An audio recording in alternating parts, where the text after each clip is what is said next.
Bonjour à tous.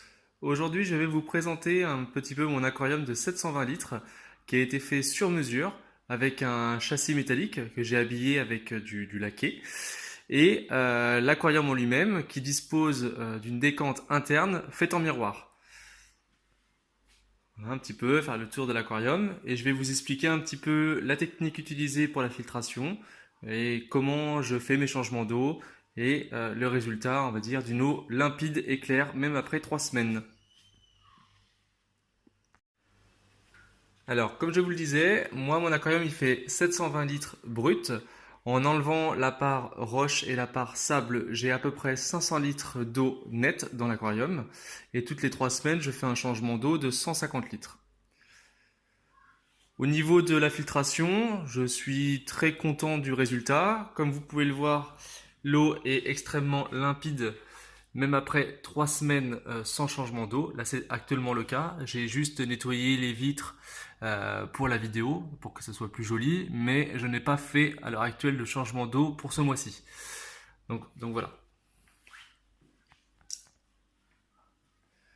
Au niveau de la décante en angle, donc vous avez la partie mousse sur l'avant que l'on voit en noir, et après tous les côtés sont en miroir.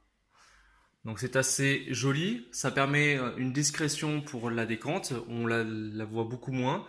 Et pour les poissons, c'est assez sympa de les voir interagir avec le miroir et leur reflet.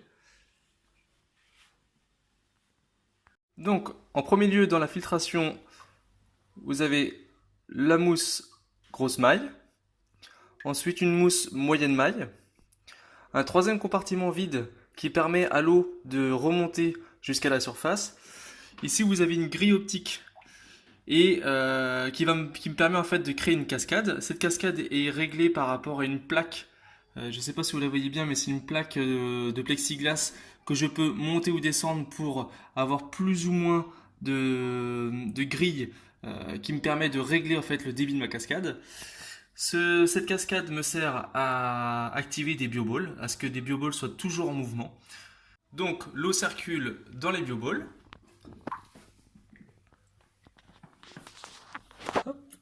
Qu'on voit bien mieux ici. Je vais mettre la lumière comme il faut pour que vous puissiez voir un petit peu.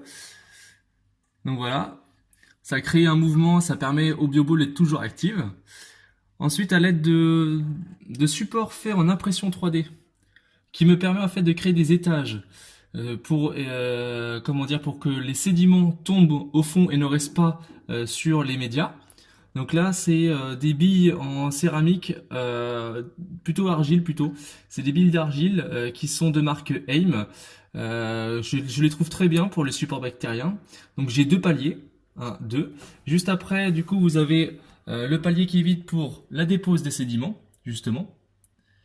Ensuite, l'eau circule hop, dans cette grille optique, où là, il y a quand même un peu plus de sédiments, quand même. Après, l'eau remonte vers des nouilles céramiques.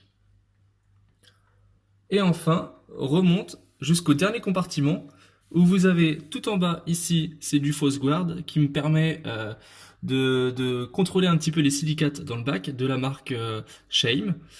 Et vous avez ici un petit plus, ça c'est pas vraiment utile, c'est parce que j'en avais en trop et je sais, voilà, autant que ça serve, c'est un sachet de plus avec un petit mélange bicéramique et nouilles. La pompe de remontée, une Samsung JDP 6000, donc réglable de 3000 à 6000 litres heure. Moi concrètement dans mon cas et après plusieurs mois d'essai, je me suis réglé à 4000 litres heure. Je trouve que c'est un bon compromis. J'ai pas besoin de plus, ça suffit amplement. Après, ça ressemble trop à un jacuzzi pour les poissons, donc autant rester sur du 4000.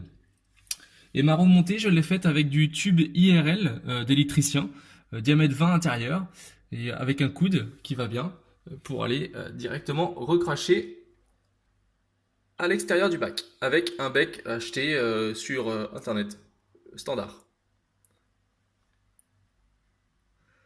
Donc voilà un petit peu le tour de la décante. Vous voyez là, la date de la vidéo, on est aujourd'hui le 1er août 2021. Dernière fois que j'ai fait mon changement d'eau, c'était le 5 juillet. un peu tard. C'est vrai que j'avoue que j'ai un peu tardé à faire mon changement d'eau dû aux vacances d'été. Mais ça n'empêche pas que mon eau soit encore très très limpide. Alors je vous cache pas quand même que j'ai fait un nettoyage des vitres quand même, bien évidemment, avant de démarrer la vidéo. Voilà, pour que ce soit plus agréable à regarder. Mais voilà, il n'y a pas eu de changement d'eau de fait. Et l'eau est très très très limpide. Donc ce que j'aime bien dans ce genre de filtration, pour ma part, j'avais une problématique de ne pas utiliser le bas du meuble, parce que le bas du meuble me sert de vaisselier, donc pas du tout de capacité de, comment dire, de mettre une décante externe. Voilà, voilà, hein. Donc du coup il me fallait une décante interne ou une pompe externe. La pompe externe, sachant qu'ici j'ai un radiateur, je n'ai pas la place de mettre une pompe externe. Donc le choix était vite fait, c'était forcément une décante interne. Et après, je voulais quelque chose de discret. Et voilà, je me suis tourné vers le miroir. Qui est le miroir, je trouve, se fond dans la masse. Les poissons interagissent avec le miroir, c'est assez sympa. Ils deviennent assez colorés, ce qui est plutôt joli. L'aquarium a été créé sur mesure par la société Aquapassion 45. Je vous mettrai le lien dans le descriptif de la vidéo. Très satisfait du résultat de David, du coup le créateur. Sa finition est au rendez-vous, et puis comme vous pouvez le voir, ça fait, je trouve, un très joli bac. Le meuble, quant à lui, a été fait en structure acier de 40 par 40, épaisseur 3 mm, et habillé en bois laqué blanc. Ça, c'est de ma propre fabrication, fait main. Les vinyles noirs, ce sont des bandes décoratives que vous pouvez trouver dans les magasins de bricolage. Donc tout a été fait vraiment sur mesure et unique. Voilà, c'est ce que je voulais pour avoir un aquarium un petit peu différent des autres. Au niveau des caches ici et ici, ce sont des bandes d'inox qui me permettent à ce niveau-là de cacher le polystyrène qu'il y a en dessous, parce que vous avez le châssis, bien évidemment, vous avez un plan de travail, et en dessous, il y a du coup de la mousse, du polystyrène plus précisément, en épaisseur 4 cm, qui est cachée du coup par cette bande d'inox brossée. Et la bande du haut me sert à cacher le niveau d'eau. En ce qui concerne le dessus de l'aquarium, donc il est composé de 4 vitres sur le dessus pour éviter l'évaporation. Sur chaque vitre, un perçage a été fait de diamètre 45 qui me permet de nourrir les poissons à 4 endroits différents, ce qui évite les chamailleries et que tout le monde puisse manger à sa faim. Les plaques c'est des plaques de verre qui font 4 mm d'épaisseur. Je conseille pas moins, parce que ça reste assez fragile. J'ai même mis des tampons, moi, transparents pour éviter le contact verre à verre qui fait ventouse une fois qu'il y a un peu d'eau. C'est un petit peu ennuyeux sinon à enlever. Mais dès qu'on met des petits tampons, type tampon frein de tiroir, ça marche très très bien. Et ensuite, il se soulève assez aisément pour pouvoir faire la maintenance ou autre. Et enfin, au niveau de l'éclairage, c'est une rampe LED en double partie, donc qui fait 90-90 et avec une jonction au milieu, de la marque Aquarien, qu'on trouve sur Amazon. C'est une rampe qui vaut 110 euros, et vous avez même la possibilité d'avoir un programmateur qui vous permet de créer les couchers de soleil, etc., régler l'intensité, etc. J'en profite aussi pour présenter un petit peu le boîtier de la pompe de remontée Sunsun qui vous permet de mettre pause pour nourrir, mettre pause 15 minutes pour nourrir ou 1 heure si vous voulez faire un petit peu de nettoyage dans votre bac.